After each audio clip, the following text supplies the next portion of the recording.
7 de la mañana con 39 minutos, 7 con 39 minutos, en Punto Noticias de Radio Pichincha. Saludamos con nuestro primer invitado que nos acompaña de manera presencial desde nuestros estudios. Se trata del doctor Juan Carlos Solines, abogado y político que ya está con nosotros. ¿Cómo está, doctor Solines? Buenos días, bienvenido, gracias por acompañarnos. Estamos con usted, Alexis Moncayo, quien le habla, Licenia Espinel.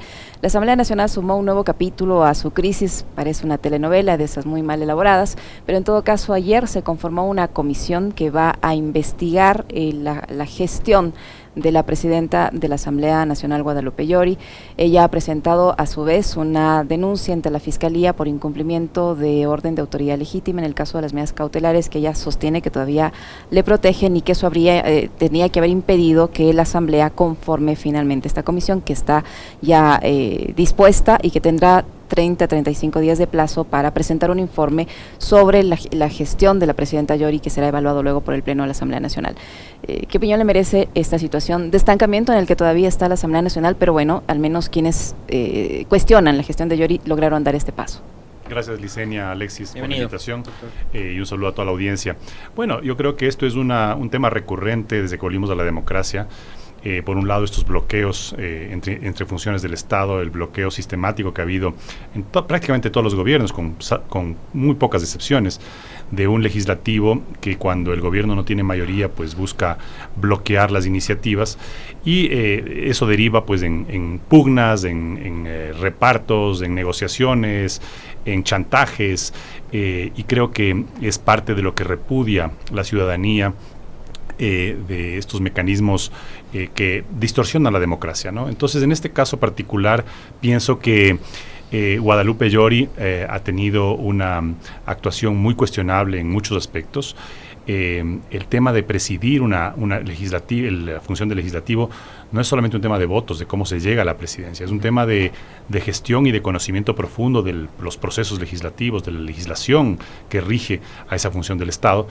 Y creo que esta comisión que se logró finalmente formar el día de ayer va a tener una orientación política, evidentemente, es decir, no es una comisión imparcial que va a analizar a profundidad los actos conforme a la ley, sino que va a ser es básicamente una crónica de una muerte anunciada, ¿no es cierto? Ya sabemos de antemano seguramente lo que va a decidir esa comisión, lo que va a determinar esa comisión.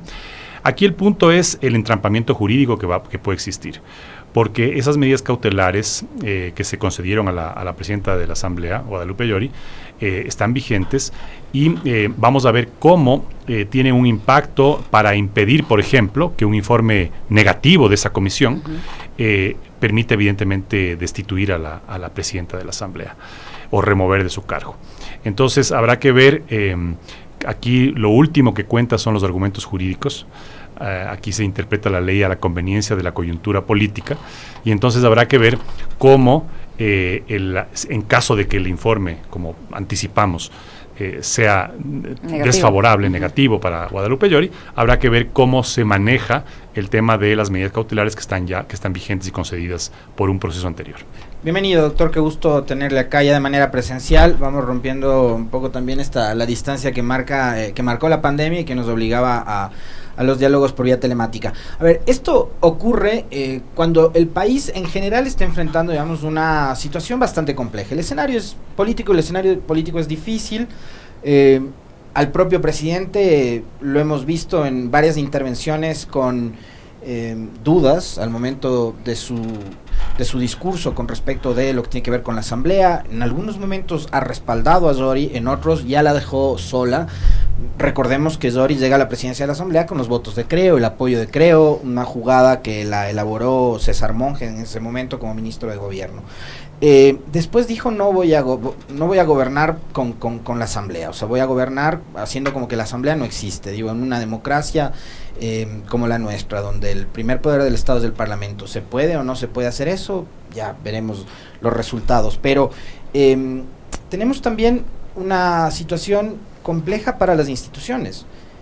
Yo no voy a dar crédito absoluto porque no creo que es la verdad absoluta. Encuestas que se han publicado en las últimas horas, una que habla de un estudio internacional hecho por varias instituciones y organismos no gubernamentales que dicen que el 64% de los ciudadanos creen que los políticos son corruptos en el Ecuador, que a pesar de eso el 63% todavía confía en la democracia y que hay un 44% de ciudadanos que confían o creen que los militares en una dictadura podrían solucionar los problemas del país. Entonces, estas cosas, ¿cómo van abonando para que la democracia y el sistema democrático de nuestro país esté en riesgo y se ponga en riesgo? Bueno, yo pienso que la crisis de la democracia es a nivel global. Entonces debemos partir de esa premisa. No es un tema solo ecuatoriano, y al igual que la corrupción. La corrupción no es un tema que aqueja ni a Ecuador ni a la región, sino a todo el mundo. Pero creo que la democracia está en crisis porque la sociedad ha cambiado. Y tal vez es un grave problema, tal vez el mayor problema que tenemos es que los políticos no logran identificar esta crisis de la democracia, sus orígenes, pero básicamente es por una sociedad que está organizada de distinta forma.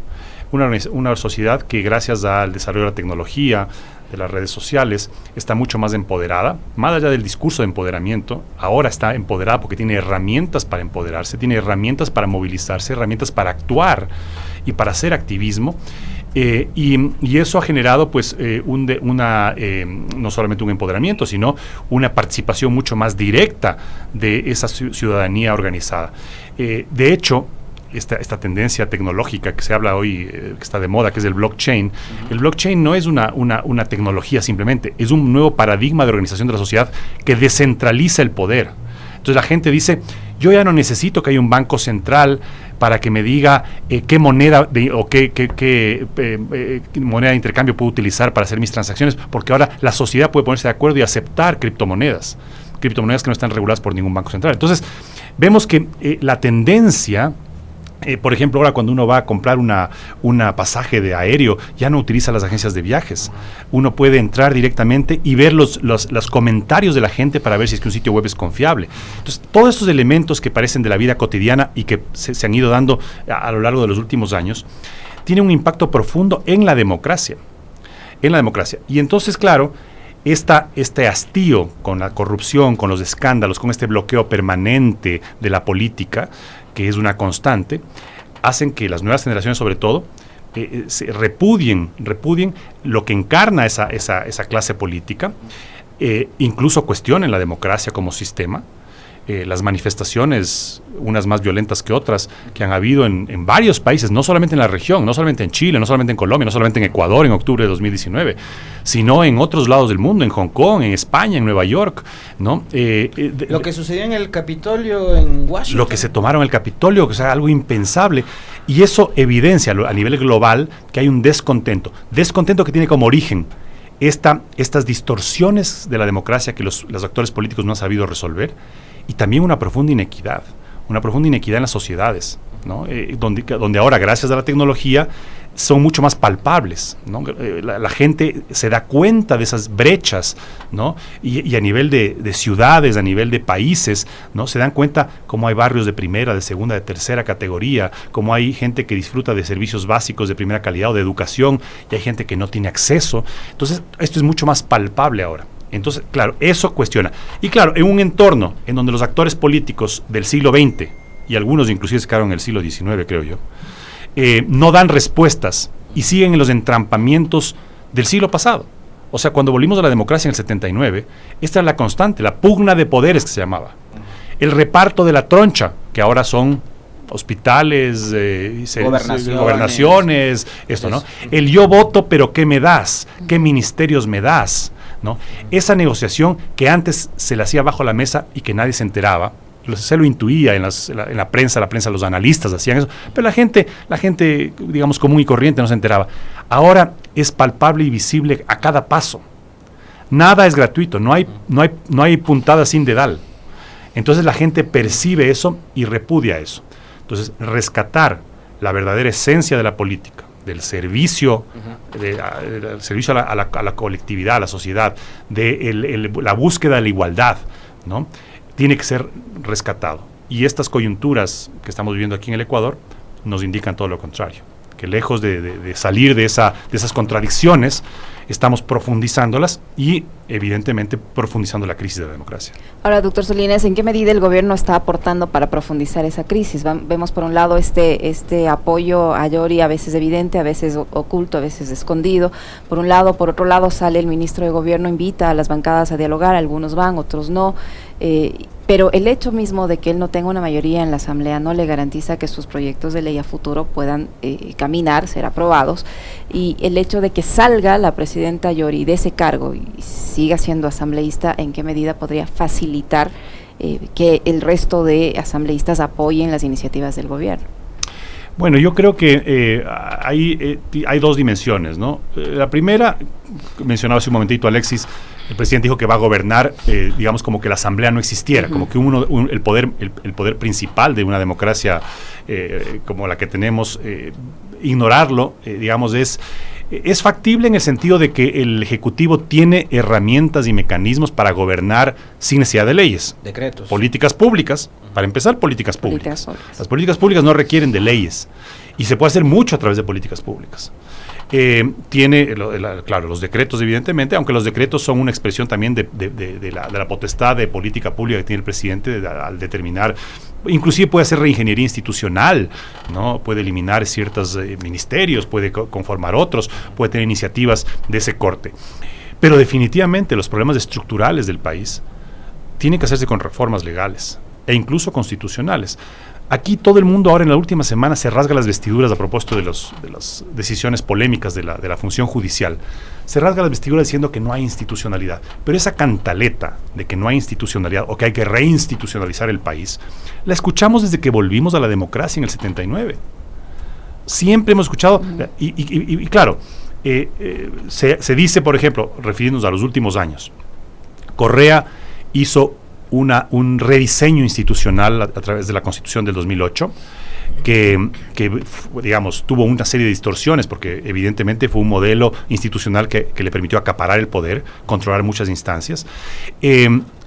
Moreno llegó y dijo que va a reinstitucionalizar el país, pero se limitó a reemplazar y cambiar las autoridades de control, formar este Consejo de Participación, que es el mismo esquema y la misma estructura institucional de Correa, ¿no es cierto? O sea, sigue intacto eso. Puso un nuevo Consejo de Transición y cambió las autoridades.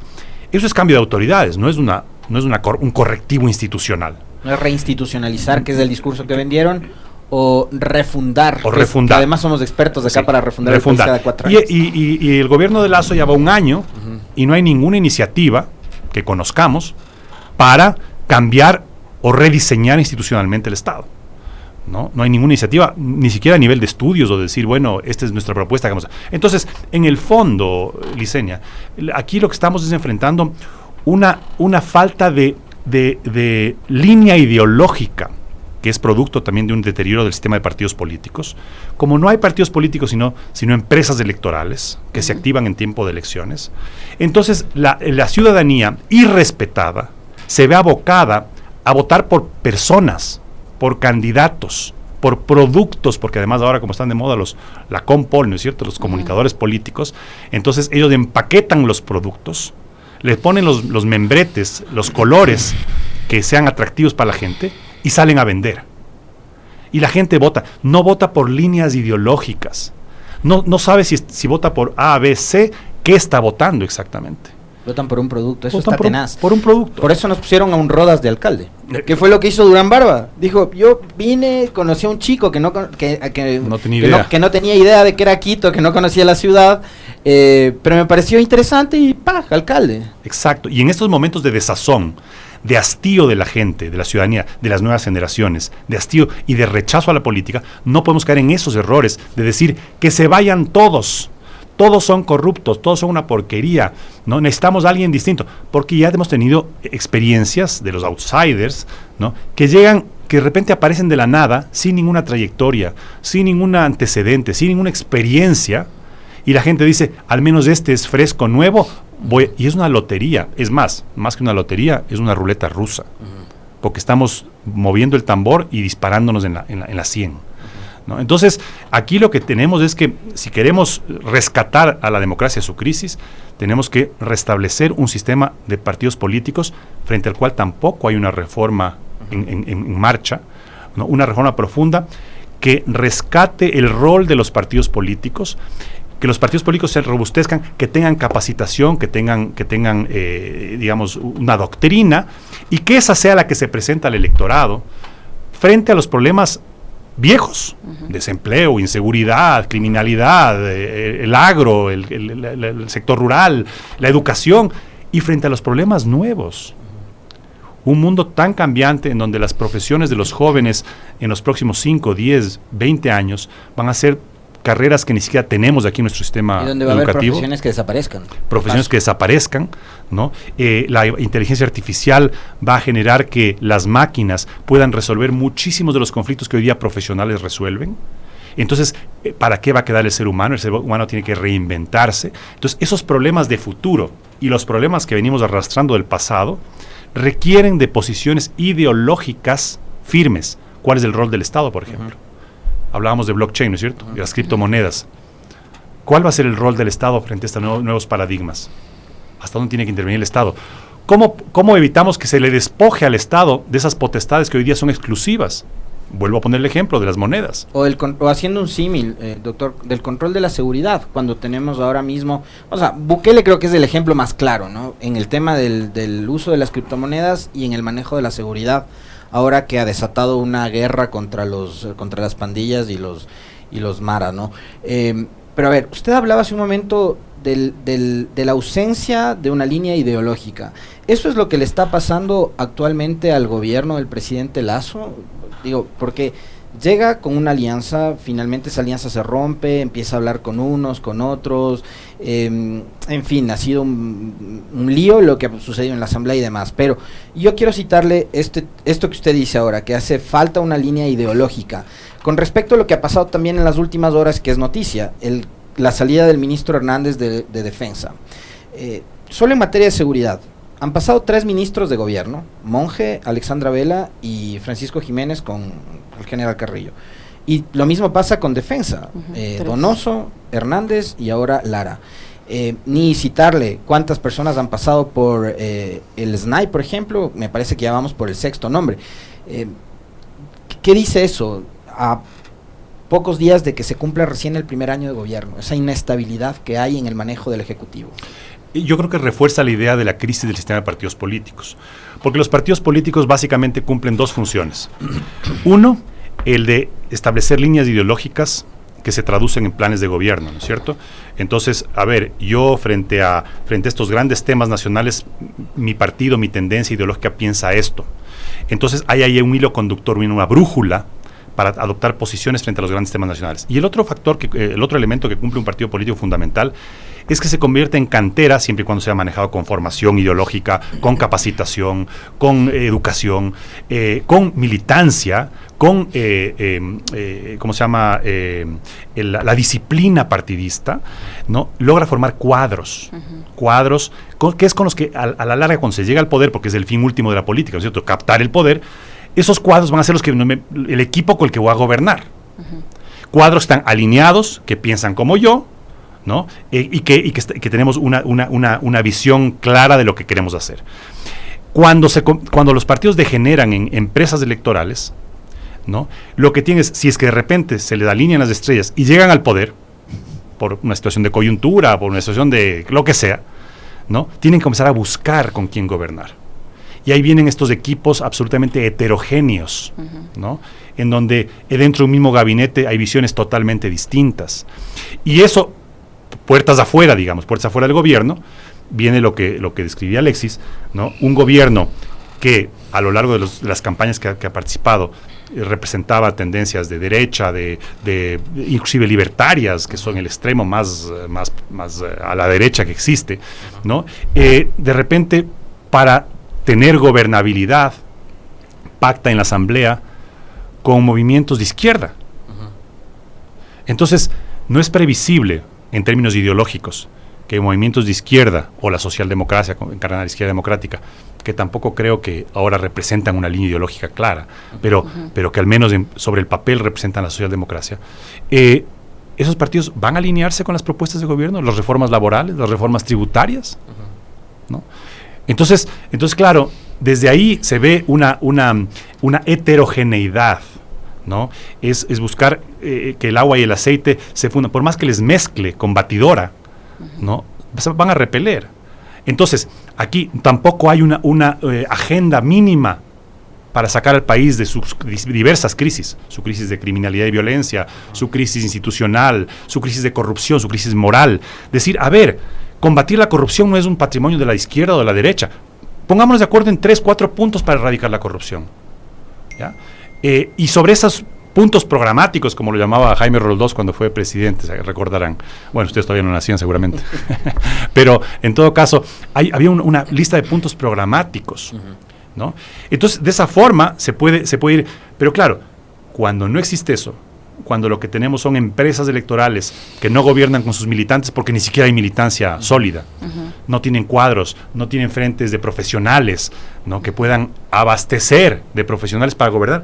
Gobernar un Estado es sumamente complicado. Claro. Entonces se quejan, que todavía hay rezagos de morenismo, del correísmo. Claro, pues porque ¿de dónde van a sacar tanta gente para llenar los mandos altos, medios y bajos? Con experiencia. Y con experiencia, y con capacitación. Entonces hay que prepararse para llegar al poder, hay que prepararse para gobernar. Pero bueno, este gobierno ha tenido tantos años para prepararse para gobernar, o sea, no es un gobierno que improvisó en un proceso electoral y que se alinearon las estrellas y resulta que ganó.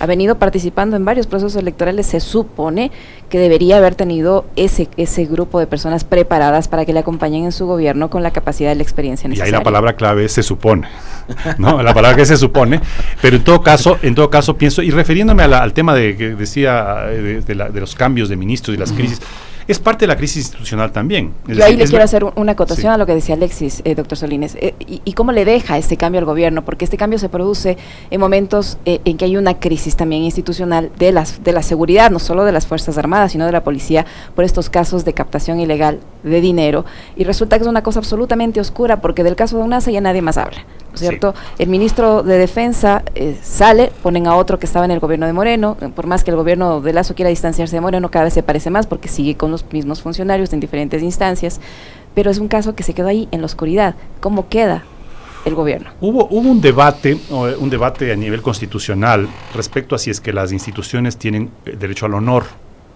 ¿no? Y se determinaba que la institución en sí misma no es sujeta de honor, porque las instituciones las conforman las personas, ¿no es cierto?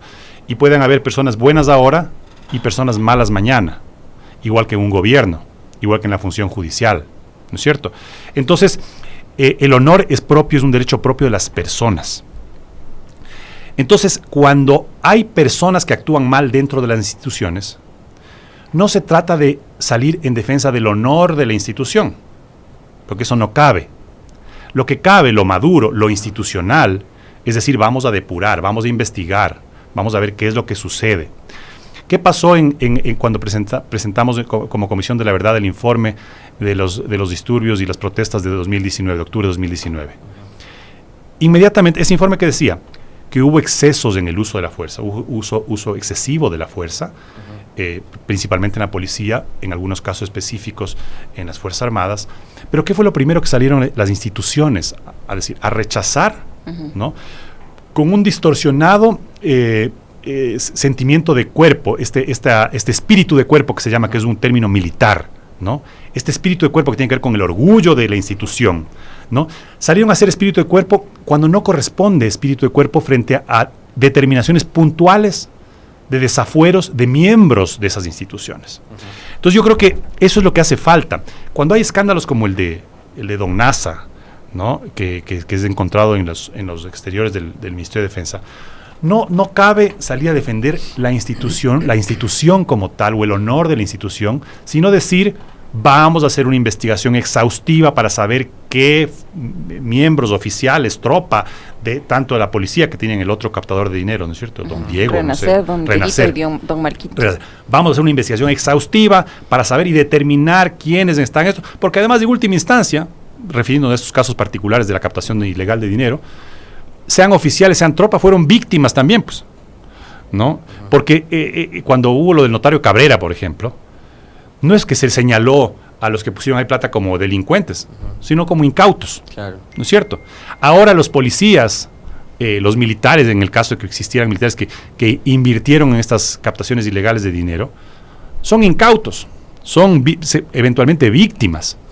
Pero la institución tiene que salir por sus propios fueros a decir, vamos a investigar y a depurar cualquier cosa que haya que depurar, ¿no? Y eso es lo que hay que hacer en las instituciones, no defenderlas con este equivocado espíritu de cuerpo, sino determinar, decir, hubo excesos en el uso de la fuerza, vamos a determinar qué, y vamos a capacitar en derechos humanos a los militares, a los policías, a que todos tengan conceptos claros del respeto a los derechos humanos, ¿no? Eso es lo que corresponde. Pero aquí, en esta desinstitucionalización, en este deterioro de la democracia, cada uno tiene sus parcelas, igual pasa en el sector privado, cada uno tiene sus parcelas, no hay respeto, aunque se llenan la boca diciendo que se respeta las funciones, ¿no? No hay respeto a las funciones. Lo que vimos esta semana de la judicatura con el presidente de la Corte tratando de decirle a la Corte Constitucional lo que tiene que hacer para resolver los habeas corpus, ya. Y la pregunta ahí es, ¿por qué no se invitó a la Corte a esa reunión? Porque, obvio, ahí no hubieran tenido la posibilidad de lanzarles la pelotita. Exacto. Entonces ¿qué es lo que se evidencia? Si se reúne el Ejecutivo y le invita al Consejo de la Judicatura y a la Corte Nacional para, como conclusión, decir la Corte Constitucional es la culpable, la pregunta es, ¿y por qué no le invitaron a la Corte Constitucional a esa reunión? Claro. No les convenía. ¿Por qué? Oiga, doctor, yo quiero, porque ya se nos va terminando el tiempo, nuevamente ir a lo que le mencionaba Licenia hace un momento, ¿no? Este asunto de que daría la impresión de que finalmente el equipo que llegó con el presidente Lasso no estaba preparado para asumir un reto tan importante como es gobernar un país, que evidentemente no es igual que administrar una tienda de barrio. Ese es el ejemplo que siempre nos pusieron, ¿no? Vienen estos académicos y que nunca administraron una tienda de barrio y quebraron el país. Bueno, ahora los buenos administradores del Banco del Barrio están quebrando el país, ¿no? Entonces, quieren vender el Banco del Pacífico, quieren vender CNT, quieren dejarle al Estado en soletas y demás.